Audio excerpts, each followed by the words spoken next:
Nagsisimula na nga yung misa para sa second day nga ng week ng yumaong Queen of Philippines naman na si Gloria Romero dito nga sa Quezon City. Nakita na nga natin dumating si Celia Rodriguez, dito na rin si Nova Villa, mga icons, after icons po dumadating.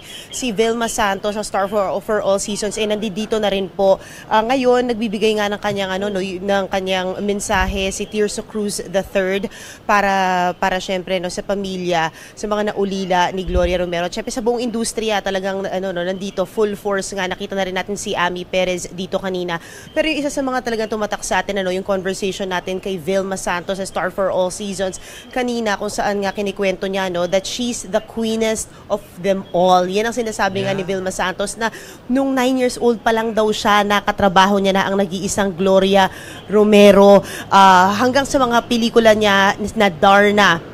At syempre sinasabi pa nga ni ni Vilma Santos na nothing can compare syempre sa nag-iisang Gloria Romero sa pagiging isang regal queen ng industriya. Kanina rin nakausap natin si FDCP Chairman Jose Javier Reyes na last year binigyan nila ng pinakamataas na award sa sining ng FDCP si ang yumaong of course si Miss Gloria Romero.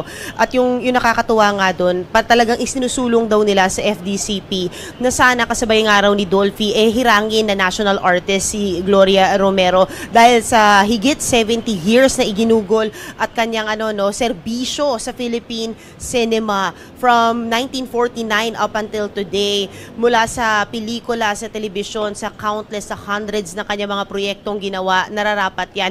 At sinabi nga ito lang ang ganda nung sinabi ni Direk Joey, and I quote, "I hope that people involved in selecting the national artist will realize that she represented history of Philippine movies from the time of 1950s till the very end.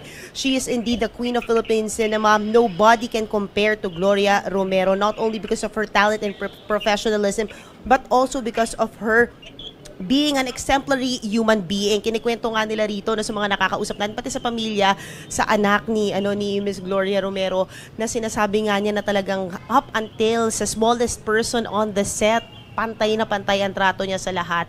Yun higit sa lahat sa kanyang talento, ang kanyang pagiging mabuting tao, ang inaalala talaga ng mga tao dito. Alam nyo, today ang second day of the week. Tomorrow, meron pa pong public viewing para sa mga fans na gustong sumunod. From 9 a.m. to 1 p.m. po yan. And also, after nyan, syempre, like right now, 6 p.m., nagsisimula na nga sila sa misa. And magkakaroon pa ng novena afterwards. Mamayang gabi, marami pa pong mga VIP at icon na darating. Narinig natin si megastar Sharon Cuneta, paparating rin mamaya. At marami pa pong iba. Wednesday naman, ang cremation ni Miss Gloria Romero, of course, ang ating Queen of Philippine Cinema, pero sarado na po yan sa publiko. For family and friends na raw po yan.